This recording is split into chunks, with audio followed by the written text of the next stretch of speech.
Bonjour, je suis Pierre Azéma. Vous pouvez me retrouver au Passage des Artistes sur Arsène Radio avec l'adorable Jazzia.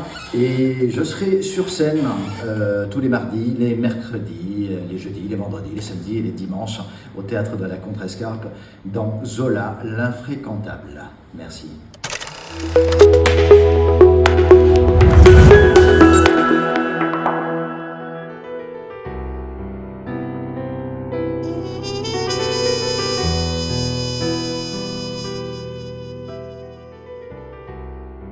Bonjour à tous et bienvenue au Passage des Artistes. Je suis ravie de vous accueillir une fois de plus pour une promenade culturelle. Et cette fois-ci, ce sera plutôt du théâtre. Et on sera bien évidemment bien accompagné avec, avec Pierre Azéma. Bonjour Pierre. Bonjour Jazzy. Écoutez, je suis ravie de vous accueillir parce que avec vous, je sais qu'on va déjà faire une belle balade, déjà. Je l'espère. Voilà, mais vous avez intérêt, mon cher Pierre. Et en plus, vous avez une actualité tellement fertile. Parce que il y a deux pièces qui se jouent. Alors il y en a une qui est à Paris et l'autre est en tournée. Alors je sais pas si les choses se sont arrêtées entre temps, mais ça vous nous le direz. En tout cas, je suis ravie de vous accueillir. Vous êtes comédien, vous êtes acteur, vous êtes metteur en scène également. Et on va parler un peu de votre parcours avant de parler de votre actualité. Alors, Wow. comment les choses ont commencé pour vous, dites-moi. Elles ont commencé sur un terrain de foot. C'est bizarre, hein, mais Oui. c'est vrai, je voulais être footballeur professionnel quand j'étais gamin, et puis j'avais fait un sport-études. Vous êtes la deuxième personne que je reçois, donc le deuxième comédien. Ouais. Donc, il y a vous, et puis il y a, je vous le dis, si vous le saviez pas, il y avait également William Mesguich. Oh, Voilà. wow, c'est Will. Et oui, et c'est l'entraîneur du sport-études qui m'a dit l'année prochaine tu vas aller faire du théâtre avec le lycée dans lequel on était. Et j'ai trouvé ça pas mal. J'ai trouvé que j'avais les mêmes sensations que sur le terrain, sauf que je courais moins. Donc j'étais peut-être un petit peu feignant. Et quand le train du foot est parti sans moi, parce que j'étais sûrement pas assez doué, j'ai grimpé dans celui du théâtre.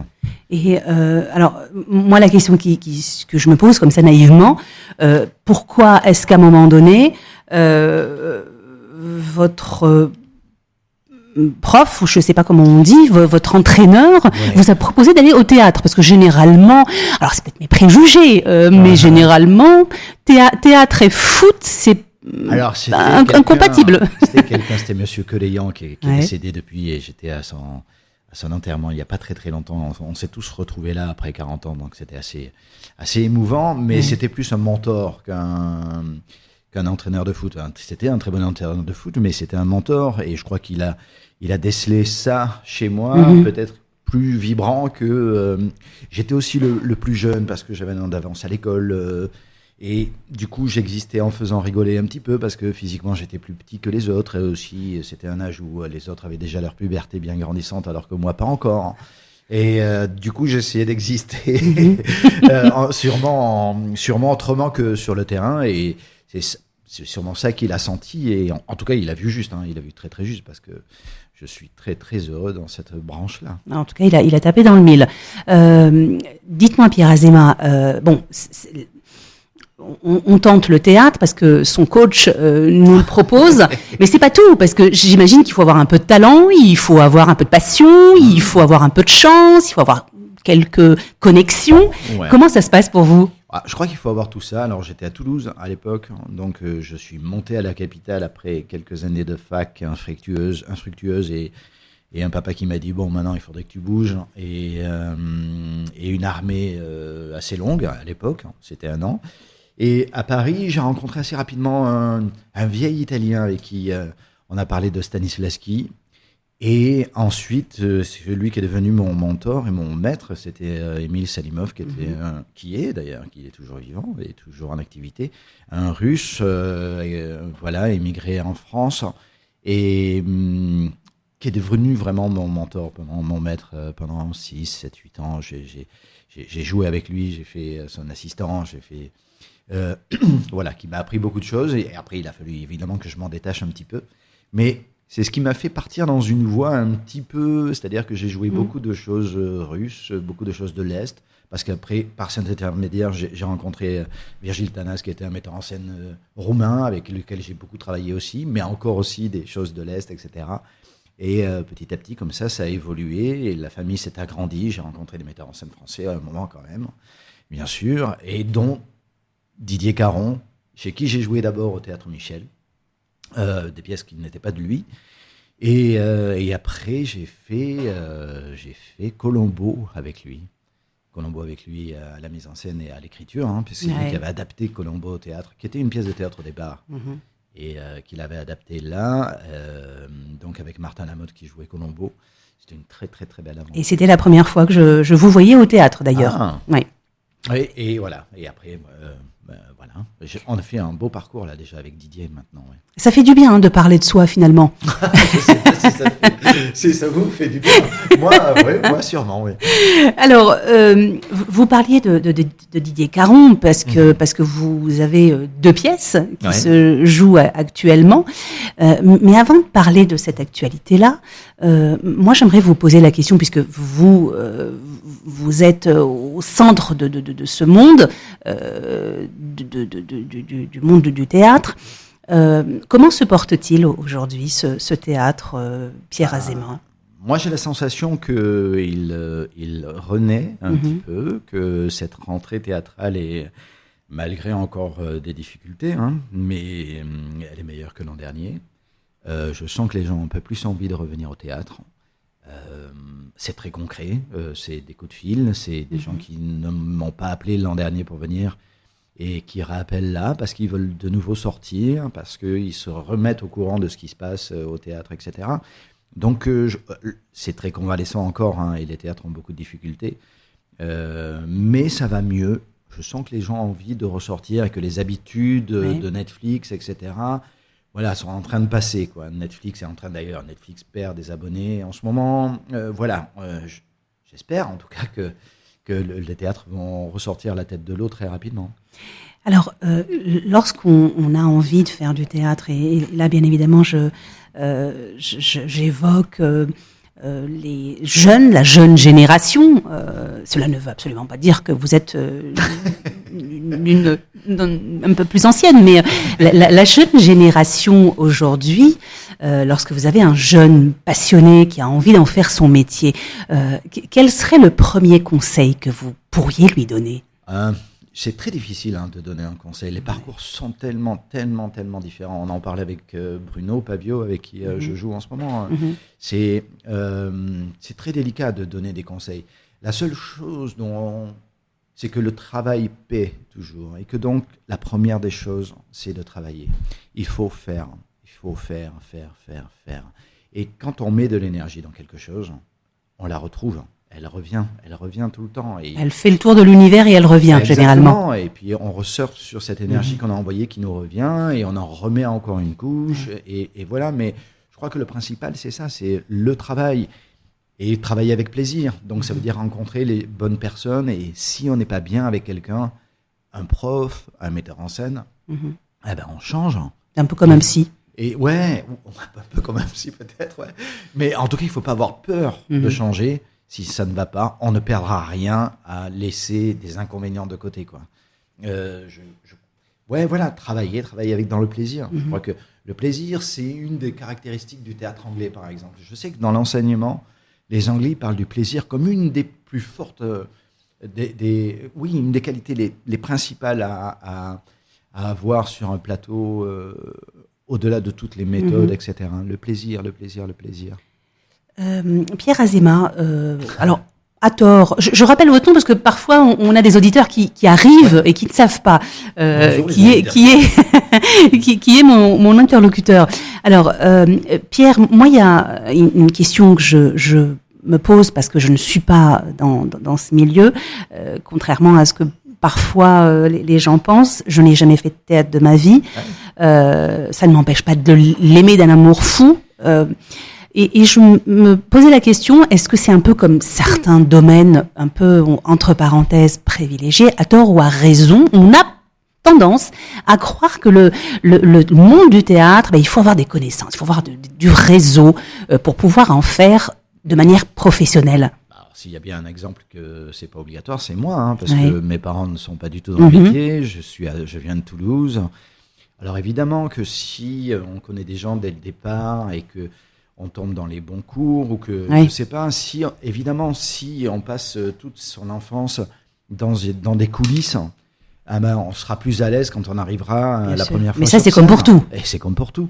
Donc oui, évidemment, ça aidera à ce niveau-là, mais sinon les connexions, elles se font petit à petit. Et encore une fois, je crois à la valeur travail, comme dit l'autre. Mais, c'est important. Mais je crois que c'est important. Et il faut faire. Et parce que quand on fait, on est vu. Quand on est vu, on a envie de faire. Et voilà, c'est un métier qui se fait, c'est de l'artisanat.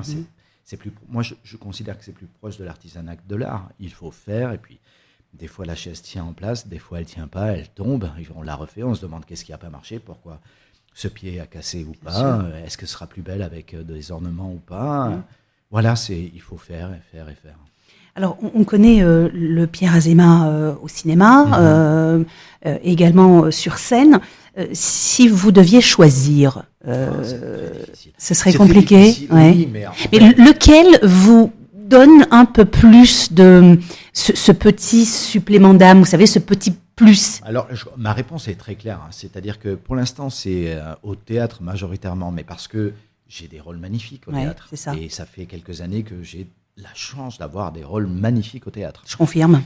Donc, évidemment que là, c'est pleinement satisfaisant et c'est très fort. Mais ne serait-ce qu'Opération Portugal au cinéma, où j'avais 18 ou 20 jours de tournage avec un metteur en scène comme Franck Simière, qui savait avec Jal aussi comme partenaire. C'était... c'était un vrai kiff parce que sur 15 jours, 20 jours, on a le temps de préparer quelque chose, on a le temps de construire quelque chose. Et même si c'était une grosse comédie qui était, qui n'avait pas la profondeur de Zola ou de Fausse Note, il y avait quand même un réel travail de construction à faire du personnage, etc. Et là, je dois dire que le plaisir de le faire et le plaisir de travailler là-dedans, il est aussi grand qu'au théâtre. Alors moi en fait, ce que j'aurais voulu savoir, c'était est-ce que cette différence-là pourrait venir, en tout cas je parle du théâtre, pourrait venir du fait que sur scène on n'a pas en parenthèse, droit à l'erreur. C'est-à-dire qu'on saute sans parachute. Oui. Au cinéma, c'est différent. Si ça va pas, la scène ne va pas, on reprend. Est-ce que ça n'affaiblit pas un peu cette fugue, cette énergie, cette énergie voilà. Quel est votre ressenti à vous lorsque vous faites les deux, parce que vous faites les deux? En fait, je crois qu'au cinéma, il y a un lâcher-prise à avoir, parce que de toute façon, ça va être monté. C'est le réal et le monteur qui va choisir les prises. Donc, l'important, c'est d'être là au moment présent quand on tourne sur chaque scène et d'être pleinement là, d'être prêt, et etc. C'est aussi très difficile au théâtre d'attendre pendant 1 heure avant de tourner, et puis de tourner 30 secondes, et puis de réattendre 2 heures et de retourner 30. C'est aussi très difficile à faire. C'est ça.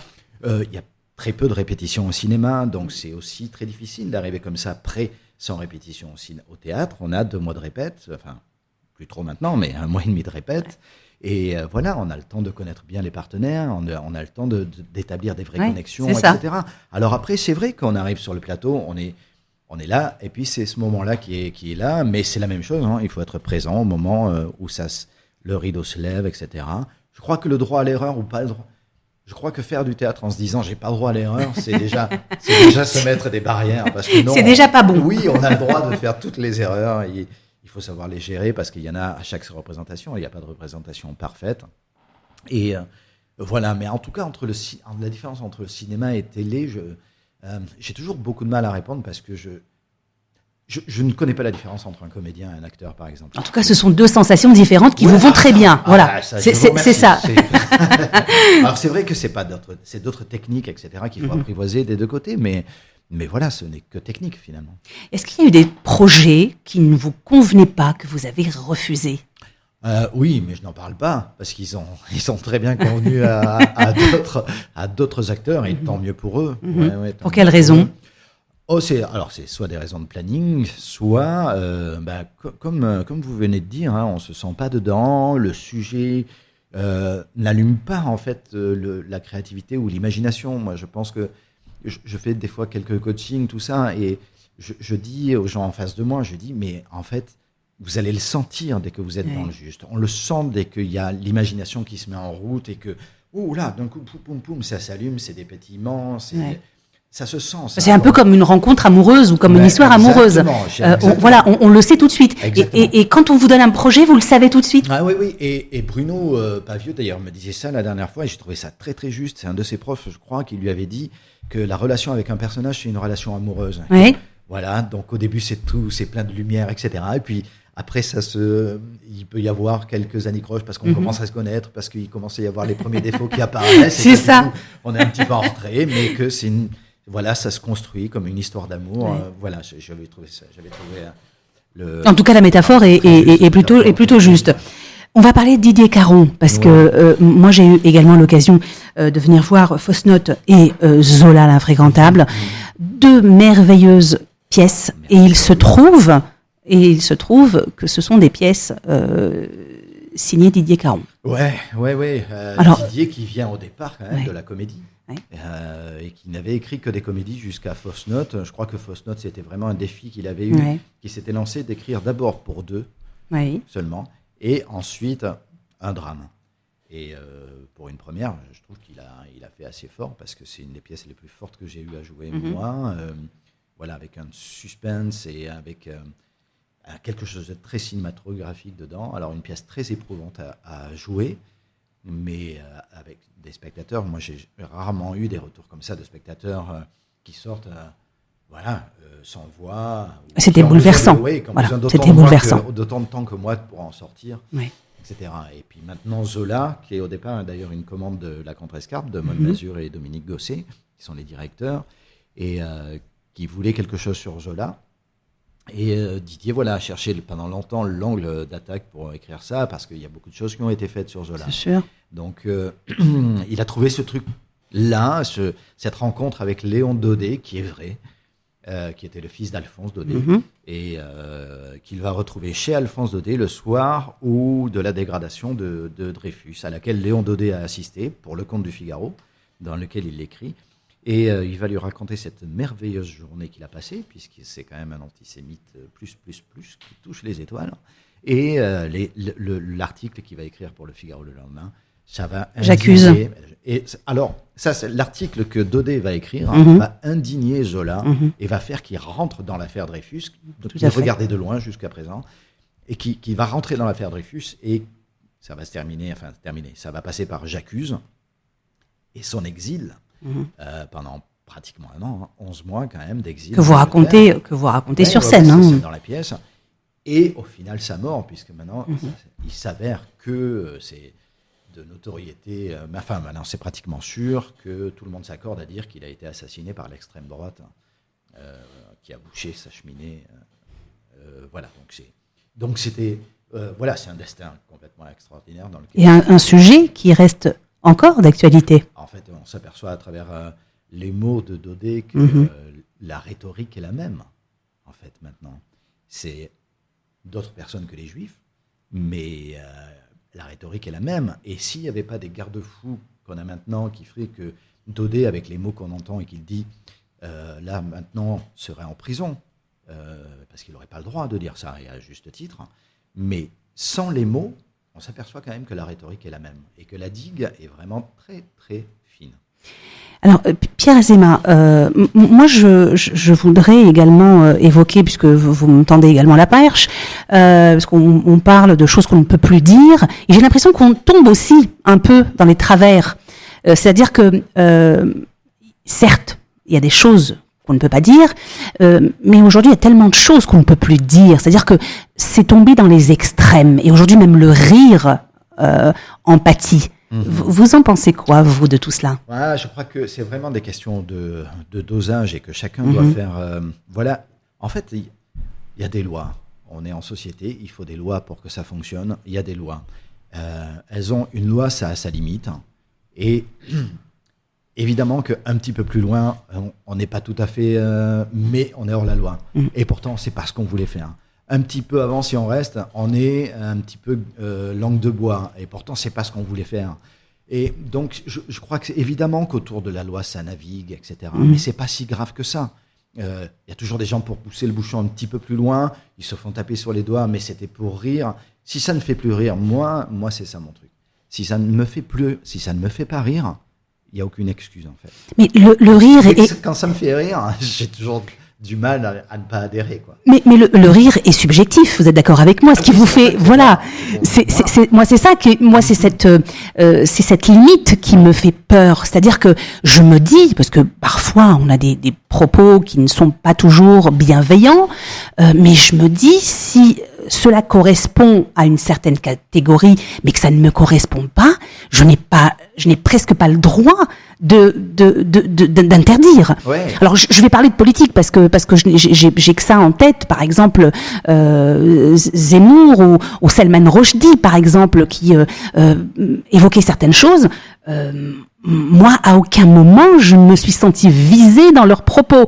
Alors, est-ce que c'est pas cette impression qu'on s'attaque à nous personnellement qui devient peut-être parfois un peu, dans l'extrême en tout cas, parfois un peu gênant? Ouais, alors, il y a peut-être quelque chose de l'individualisme qui est en train aussi de s'installer. C'est-à-dire qu'on pense plus à l'individu qu'à la société. Oui. C'est assez juste, hein, faut penser à soi, c'est normal, mais on doit vivre ensemble, quoi. Et une société doit vivre ensemble avec des règles. On ne peut pas dire « mais moi je fais ce que je veux ». Non, ça n'existe pas. Ça ne peut pas marcher comme ça. Donc, après, c'est entre gens intelligents, c'est toujours plus... Enfin, des gens, je ne dis pas que je fais partie des gens intelligents, mais entre gens intelligents, les autres, c'est toujours... Pas moi, les autres. Je ne sais pas si je suis... Je sais que de l'extérieur, si je vois des gens intelligents entre eux, il n'y a pas de problème. C'est toujours dès que, voilà, il y a quelqu'un qui tire un petit peu trop fort, mais je suis assez légaliste dans ce sens-là. Je dis, il y a des choses que la loi autorise et d'autres qu'elle n'autorise pas. On est sur la route, si on roule à 110, c'est pas beaucoup moins dangereux que si on est à 112 ou à 115. Et pourtant, à 115, on va prendre un PV. Bon, voilà, il faut une limite, c'est comme ça. C'est pareil pour la parole, je crois. Ouais. Après, c'est beaucoup plus subjectif. Et pour ce qui est de l'humour et des choses qu'on a le droit de faire en humour, etc., moi, je dis qu'on a le droit de tout faire tant que ça fait rire, en fait. Alors, bon, le rire dans le bon sens aussi, enfin, voilà, c'est tout. Ouais, on rentre dans qu'est-ce que le rire et est-ce qu'on peut rire pour se moquer, tout ça, je sais pas. Moi, tant que ça me fait rire, j'ai toujours tendance à être indulgent. Ce qui est normal. Je comprends que quelqu'un qui va être choqué à côté, voilà, maintenant, il y a des juges, des lois qui disent non, ça c'est aller trop loin, ça c'est pas aller trop loin. Bon, c'est pas une dictature, ça c'est vivre en société, quoi. Pierre Azima, on va parler à présent de votre actualité. On va parler de Zola, l'infréquentable, que j'ai eu le bonheur moi de voir sur la scène. Alors c'était au théâtre, c'était au Festival d'Avignon. Ouais. Et puis on va parler aussi de fausses notes, parce que j'ai eu aussi vent que parfois vous étiez en balade. Ouais. Vous étiez en balade, donc il y a une tournée pour fausses notes. Ouais. Est-ce que vous pouvez nous faire un petit pitch? Alors de Zola, je l'ai fait tout à l'heure, Zola. C'est-à-dire oui, vraiment, on l'a surnommé le soir où tout a commencé, dans l'affaire Dreyfus en tout cas. Zola va rentrer dans cette affaire parce qu'il entend Léon Daudet, qui était un pamphlétaire à l'époque et très antisémite, mais qui était le cas de 70% de la France. Ouais. Et Léon Daudet n'était que le fils de son père, Alphonse, qui lui-même était bien branché là-dedans, avec ses amis, les de Goncourt, etc. Puis ils étaient nombreux, hein. On avait Céline, par exemple, il y avait des antisémites avérés, je veux dire, qui s'assumaient, etc. Exactement, il n'y avait aucun complexe à l'être. C'était complètement normal, je veux dire, c'était 70% de la population qui l'assumait. Et Zola, il regardait ça de loin, il n'avait pas vraiment il avait la théorie de Didier se défend voilà, il pense qu'au départ, il est rentré aussi là-dedans parce que, pour se redorer son blason un peu, parce qu'il faisait un peu moins de ventes, déjà, on en parlait, etc. Mais n'empêche qu'une fois qu'il y est allé et il était seul. Et ça, c'est un truc que j'ai découvert, moi, en préparant le spectacle, c'est-à-dire qu'il était seul. Et même ses amis, les Suzanne, les deux gars, etc., n'étaient pas avec lui. Et tout le monde s'est resté bien derrière jusqu'à ce qu'il écrive J'accuse et que donc, après le procès passe au civil et que donc, du coup, on allait mettre le nez dans les affaires de l'armée, où là, ses amis socialistes, etc., sont sortis. Oui, c'est formidable. Les choses n'ont pas beaucoup changé, j'ai envie de vous dire, depuis. Oui, non, mais ce courage légendaire, il est toujours d'actualité. Ouais, et c'est vraiment une des choses de la pièce, je trouve. C'est que en parlant de cette affaire, Didier a réussi à parler de notre société d'aujourd'hui, quoi. Et on s'aperçoit quand même qu'il y a beaucoup de choses qui de similitudes, oui, bien sûr. Et qu'il faut vraiment faire attention. Il faut vraiment être très, très vigilant. Parce que ça peut recommencer très, très vite. Bien sûr. On parle donc de ces deux spectacles. Alors, spectacle parce que c'est tellement... Alors, c'est historique, mais pas seulement parce que la force de Didier Caron, enfin à mon avis en tout cas, c'est mon avis, parce qu'on parlait d'avis tout à l'heure, donc il peut être subjectif, mais il a cette capacité à parler du passé, mais les choses se passent aussi au présent. En fait, c'est vraiment sa force. Alors là, pour Zola, il a énormément travaillé pour retrouver de la langue. Tout ce qui se dit entre eux, il l'a tiré de biographies, de lettres qui se sont envoyées, de lettres que Zola a écrites à ses deux femmes, à sa femme et à sa maîtresse, de lettres que Léon Daudet a écrites à son père, etc. Et donc, tout est vrai. Donc, il y a des choses qui sont écrites et c'est leur langue. Oui, c'est des faits historiques. Oui, elle est très, très belle. Voilà, quand ils s'envoyaient balader, c'était avec classe. Avec finesse. Ça, malheureusement, c'est des choses qu'on ne retrouve plus. Non, alors c'était très, très méchant, mais c'était fin. Et Didier... Et subtil, en tout cas. Et Didier a trouvé quand même... a réussi à trouver une langue pour lier tout ça. Et du coup, c'est ces mots-là, ce qui fait que même moi, où je sais d'où il a tiré tel texte à tel texte... Je ne sais plus maintenant qu'est-ce que lui a écrit et qu'est-ce qui sort vraiment des lettres de Zola ou de Daudet. Donc, il a fait ce travail-là. Et du coup, il a ce côté, il est très moderne, Didier. Et puis, c'est un auteur de comédie. Donc, il sait mettre du rythme, il sait mettre des bons mots, il sait mettre de belles situations. Et puis, de la légèreté également. De la légèreté. Et c'est caché derrière ce langage un petit peu châtié de l'époque, 1900, etc. Oui, c'est Zola aussi, très beau mélange. Quelque chose de très apaisé dans sa diction, tout ça, de ce qu'on disait à l'époque. Et il a réussi à mettre tout ça là-dedans, et donc ça donne quelque chose de très moderne, avec des mots classiques presque. Donc oui, vous avez raison, il met du rythme comme ça, quelque chose de moderne à l'intérieur d'un carcan très classique. Oui, d'un fait historique. Alors, Pierre Azéma, on vous retrouve quand, à quelle heure et où, surtout, parce que si on a envie... le fou furieux qui n'est pas encore venu voir, par exemple, Fausse Note, parce que vous y êtes depuis 2019. Alors, il y a encore des gens qui ne sont pas encore venus vous voir. Il y a encore des gens qui ne l'ont pas vu. C'est démentiel. Je ne comprends pas. Alors, dites-nous, si on a envie de venir vous voir pour Fausse Note. Fausse Note, on avait juste une date de tournée là, parce que qui était là, qu'on a pas pu déplacer, mais qui est tombée juste après le démarrage de Zola. Oui. Mais en fait, on reprend la tournée le 13 ou le 14 janvier, c'est-à-dire on termine Zola pour pouvoir faire la tournée de Fausse Note. Et là, on sera, je crois, au Pas-de-Calais, on sera à Maison-Alfort, on sera un petit peu autour de Paris, on sera du côté de Toulouse aussi. Je n'ai pas les dates exactes en tête. Mais et si on veut avoir les dates, justement là, alors, pour avoir les dates, il y a vos réseaux à vous, j'imagine. Il y a vos réseaux à moi, on va dire. Voilà, vous donnez. À moi, et puis je les mettrai dessus. Voilà. Parce que je ne sais même pas si on a un site à jour pour dire quelles sont les dates. Mais enfin, on va commencer à en parler là aussi sur les réseaux. Donc oui, mes réseaux à moi et ceux d'Isabelle Decroix qui tourne le spectacle. Voilà. Et pour Zola, c'est donc au théâtre de la Contrescarpe, place de la Contrescarpe. Et c'est du mercredi au dimanche. Du mercredi au vendredi, c'est à 21h, le samedi à 20h30 et le dimanche à 16h30. Pierre Azéma, merci à vous. Merci de m'avoir accompagné pour cette jolie balade. En plus, il fait très bon à Paris. Donc, merci d'avoir fait cette promenade avec moi. Juste pour finir, j'ai cru comprendre que vous étiez escrimeur. C'est vrai ou pas ? J'ai fait beaucoup d'escrime. Alors, foot, escrime, dites-moi tout. Ah, mais j'adore, en fait, le sport, je crois que c'est ma période foot. Hein. Ouais. J'ai besoin d'être en forme pour jouer. Je me suis aperçu de ça. Pendant un moment, j'en ai pas fait. Et dès que j'ai... Voilà. Ça se paye cher à un certain âge, quand on fait pas de sport. Oui, mais j'avais préparé Dr. Jekyll et Mr. Hyde, que je jouais seul sur scène. Et j'avais fait un gros travail physique pour retrouver le physique des deux, pour que ça convienne pour les deux. Ouais. Et je me suis aperçu à ce moment-là, je me suis dit, mais tu as besoin d'être en forme, en fait, pour être à fond sur le plateau. Et depuis, j'essaye de pas lâcher. Alors, j'ai des périodes. Mais oui, escrime, c'était pour jouer D'Artagnan à l'époque. Et c'était la première fois que je faisais un sport individuel. Et ça m'a énormément donné pour le théâtre. Pas pour le côté individuel, mais pour le côté concentration. Merci Pierre Azéma, merci beaucoup, pour votre petite balade, notre petite promenade artistique, théâtrale, donc à travers votre parcours. Merci d'avoir accepté mon invitation et puis passez-vous nous voir quand vous voulez au Passage des Artistes. Avec grand plaisir, merci.